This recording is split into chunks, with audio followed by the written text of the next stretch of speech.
Olá, sétimo, tudo bom com vocês? Olha só, na nossa última aula eu postei um vídeo para vocês sobre o reino animal, a primeira parte do reino animal.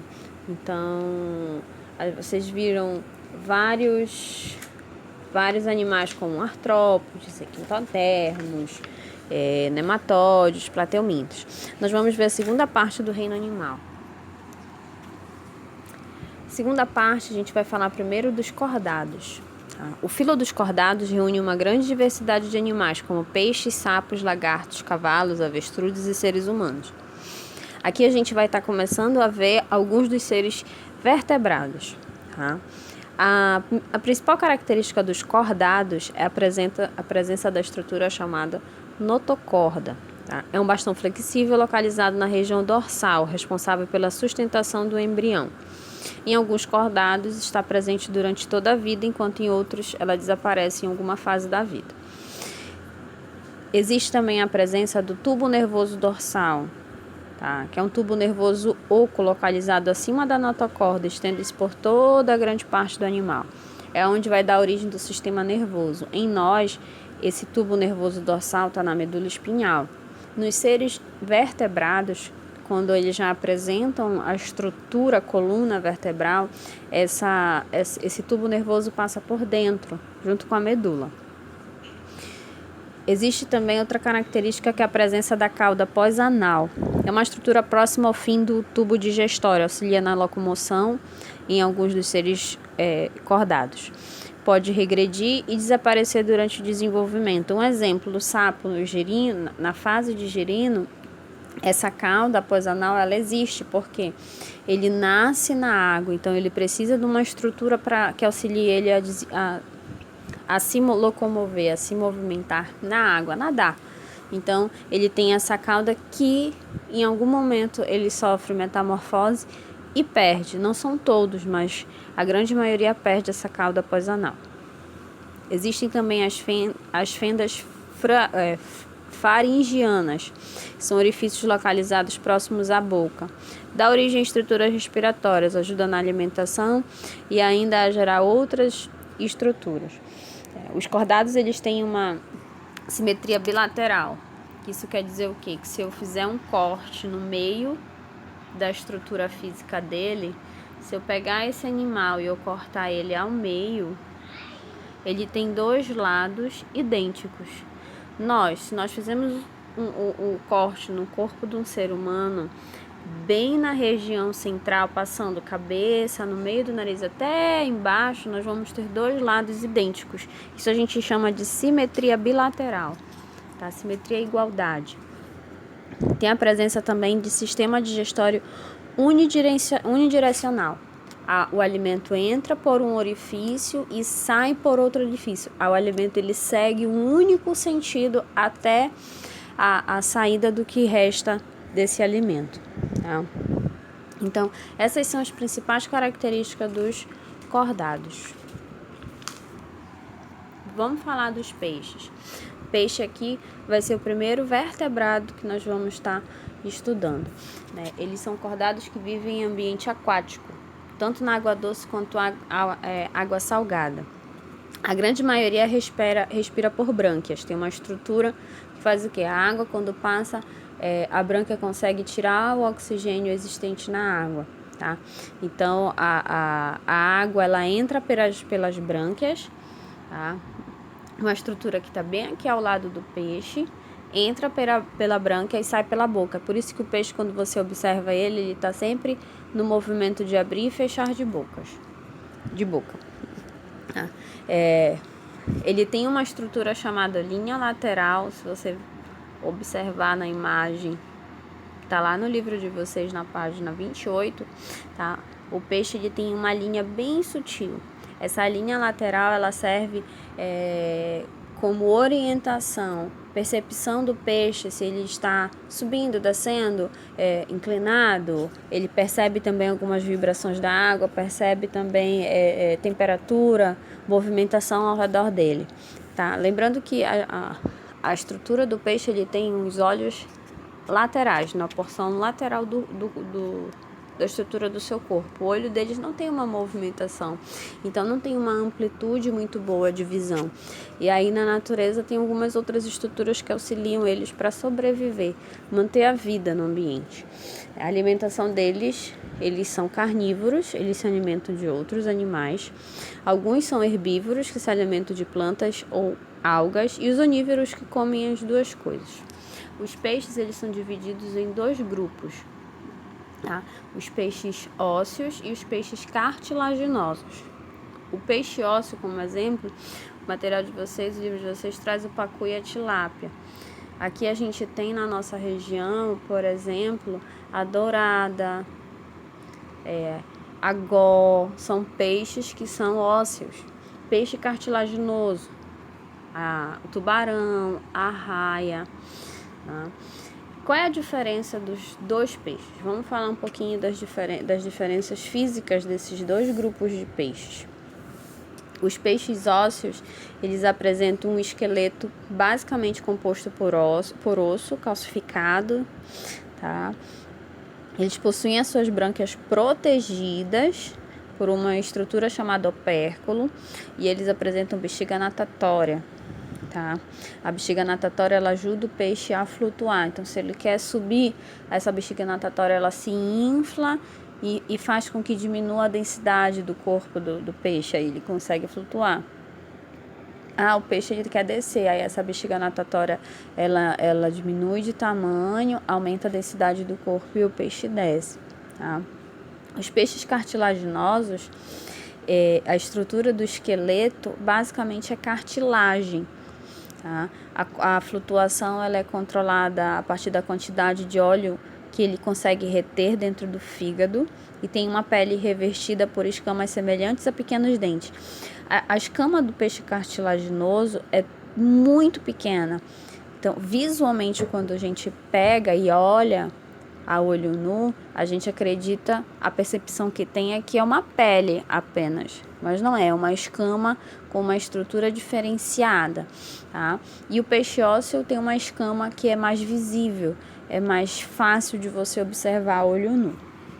Os peixes, eles têm a temperatura do corpo igual à do ambiente, é chamada de temperatura ectotérmica, tá? Eles precisam de estruturas externas do ambiente para poder manter a temperatura do corpo, para poder se aquecer. Eles não conseguem controlar a temperatura do corpo.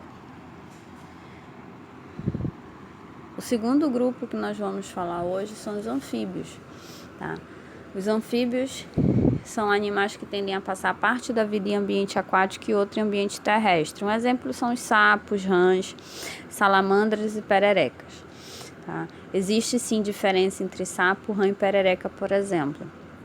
O tamanho é uma das diferenças, mas eles têm outras estruturas físicas que diferenciam. Eles não são a mesma coisa. Tá? As pessoas costumam falar, chama a gia, por exemplo. A gia, às vezes, ela é chamada por uns de rã e outros de perereca. Tanto faz, é a mesma coisa. Não é, tá? A gia seria uma espécime de rã. O sapo, ele é maior, ele é mais pesado, tá? A rã, ela é um tamanho intermediário, a perereca, ela é bem pequenininha. A característica principal da perereca é que ela tem na ponta dos dedos uma estrutura que lembra uma ventosa. Ela consegue, então, se fixar praticamente em qualquer ambiente, em qualquer ângulo, tá? Eles são animais ectotérmicos, então eles possuem... eles não conseguem ainda regular a temperatura do corpo, tá? Eles têm um endoesqueleto ósseo. Eles têm uma estrutura de esqueleto que é interno, dentro do corpo, tá? E a composição é óssea, que é, em grande maioria, mineral de cálcio, tá? E eles são carnívoros. A respiração deles é cutânea e em alguns exemplares de anfíbios ela é também branquial, tá? Mas na grande maioria eles são de respiração cutânea. Aqui a gente tem duas imagens, uma do girino e uma de um sapo. Tá? Perdão, não é um sapo, é uma rã. Aqui, as duas imagens, elas vêm para nos exemplificar, a metamorfose. A metamorfose é um processo onde o ser vivo ele muda por completo a sua estrutura física. Então, a gente tem inicialmente o girino, que lembra muito um peixe, tá? Na fase inicial da vida, e na sua fase final da vida, da rã toro-americana, a gente tem um ser vivo que é adulto, completamente diferente do ser que iniciou a vida. Então, ele passa por uma metamorfose. Tá? Então, metamorfose é quando a transformação ela é por completo. Vamos falar um pouquinho dos répteis. Os répteis, a gente tem como exemplo os crocodilos, tartarugas, serpentes, lagartos. Tá? Os répteis são os primeiros seres vivos a dominarem por completo o ambiente terrestre. Eles não dependem mais da água em nenhuma porção da vida. Não é que eles não necessitem da água, mas eles não dependem para a reprodução, eles não dependem para a sobrevivência, como a gente via nos anfíbios. Os anfíbios eram seres que dependiam da água, por exemplo, para reproduzir. Aqui nos répteis, não. Isso só acontece nos répteis, principalmente porque eles fazem a postura de ovos. Eles colocam ovos, o que permite eles realizarem a reprodução em qualquer tipo de ambiente. Claro que algumas espécies têm as suas peculiaridades quanto a onde fazer a postura de ovos, mas não depende mais de ter água ou não ter água no ambiente para que isso aconteça. Tá? Eles têm agora também a respiração pulmonar, ou seja, eles não dependem também de uma pele fria, de uma pele úmida, porque a respiração, quando ela é cutânea, eu preciso de uma pele o tempo todo umedecida. Neles não, a respiração é pulmonar, tá? Ela é pulmonar, mas como é que o jacaré faz então para ficar um tempão dentro da água? Ele não respira na água? Não, não respira na água. Nenhum dos crocodilianos eles respiram na água. Eles têm uma capacidade pulmonar muito boa, então eles vêm aqui em cima, eles pegam ar e ficam bastante tempo embaixo da água. A mesma coisa acontece com a tartaruga, tá? Porque a respiração é pulmonar. A temperatura deles ainda depende do meio ambiente externo para se manter aquecido. Por isso que o jacaré, por exemplo, ele tem o hábito de ficar no sol durante o dia. Quem já teve a oportunidade de visitar o bosque, logo na entrada ficam os tracajás, né? Durante o dia, no momento em que bate a incidência de luz solar ali no viveiro deles, eles ficam expostos, parece um monte de estátua, um com a patinha no casco do outro fazendo fila, pegando o sol. Eles estão aquecendo, aumentando a temperatura do corpo para poder viver durante o dia, né? Para que eles não tenham uma baixa de temperatura muito grande, tá?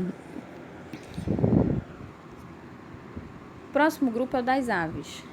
Aves, a gente já é mais fácil de exemplificar, né?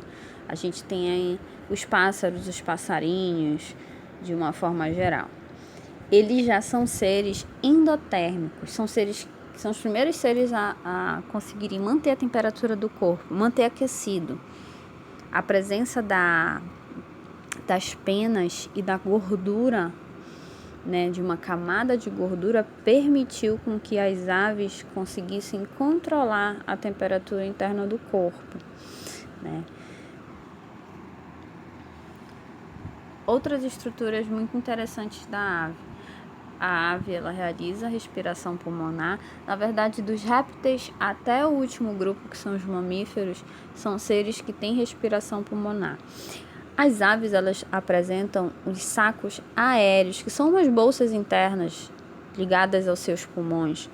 Então, quando a ave ela vai voar, ela faz o quê? Ela enche esses sacos aéreos com ar, né? E facilita e vai facilitar o voo. É como se eu enchesse um balão. Eu tenho um balão seco, é um balão pesado, balão de festa mesmo, né? Ele tá sem ar dentro e fica com aquela estrutura pesada, né? Você joga ele para cima, ele logo cai no chão. Mas quando você enche ele de ar, ele fica um pouco mais leve, uma densidade um pouco menor. A mesma coisa acontece com as aves, isso facilita para que elas voem, né? Outra coisa interessante é a presença de ossos pneumáticos. A estrutura óssea interna, deixa eu ampliar bem aqui para a gente ver. A estrutura dos ossos das aves, ela é cheia de bolsas também, aonde consegue armazenar. Tudo isso vai facilitar a ave a voar, né? A estrutura da pena também permite que crie-se pequenos bolsões de ar dentro das asas. Os músculos do peitoral das aves são músculos reforçados, tá? E eles têm uma estrutura chamada quiliocarena. Todas essas estruturas auxiliam a ave ao voo. Por que a galinha, por exemplo, não voa? Porque essas estruturas todas não são muito bem desenvolvidas. A galinha ela consegue voar até 1,5 m, 2 de altura, mas não consegue permanecer no voo. É mais como se fosse um salto mais longo. A gente tem o avestruz também, que são aves que não têm todas essas estruturas do voo bem desenvolvidas. Aí elas não conseguem alçar voo. E por último a gente tem um grupo dos mamíferos.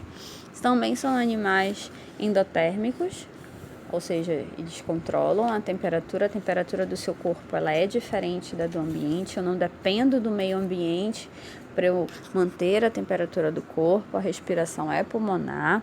E aqui a gente vai ter exemplares terrestres, aquáticos e também voadores. Os mamíferos podem apresentar diferentes tipos de dente, por exemplo, como função para cortar, perfurar, roer e triturar. A quantidade e o tipo de dente presente no mamífero influencia no tipo de alimentação que ele tem.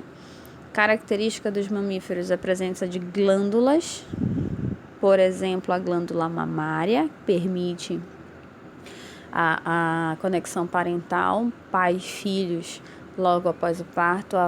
Os filhotes, eles dependem da mãe para se alimentar, dependem fisicamente da mãe. A mãe ela vai amamentar. A pele dos mamíferos apresentam pelos. Professora Michele, todos os mamíferos têm pelos? Tem, nem que seja em alguma parte do seu corpo, apresentam pequenas porções de pelos. O pelo ele ajuda para manter a temperatura do corpo.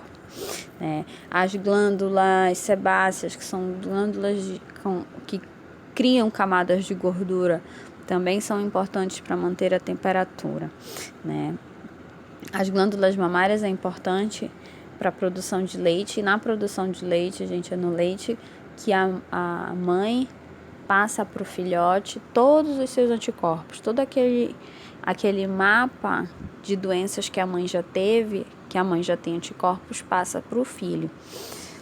Por isso que é tão importante o processo da amamentação. Isso não é só para o ser humano, é para todos os mamíferos. Dentro do grupo dos mamíferos nós temos subgrupos. Os subgrupos são monotremados, marsupiais e placentários. Eles são divididos nesse grupo, a característica principal é a forma em que eles se reproduzem.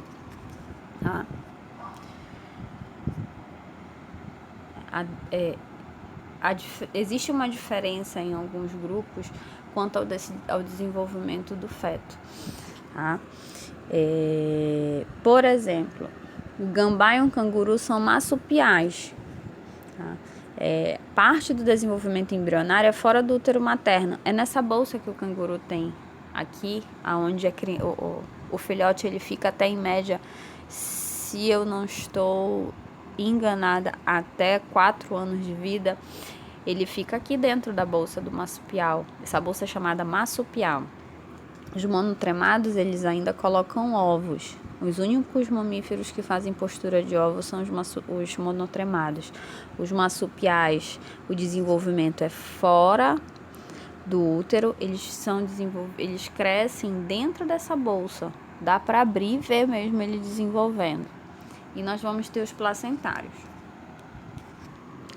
Então, com isso a gente finaliza o reino animal, tá bom? Então, vamos ficar atento nas orientações. A gente vai estar entrando de férias, Nós só temos aula até sexta-feira, Então, essa é a aula de hoje. E amanhã nós temos uma outra aula, eu vou passar as orientações para vocês direitinho, tá? Fiquem com Deus, boas férias, se cuidem e fiquem em casa, tá?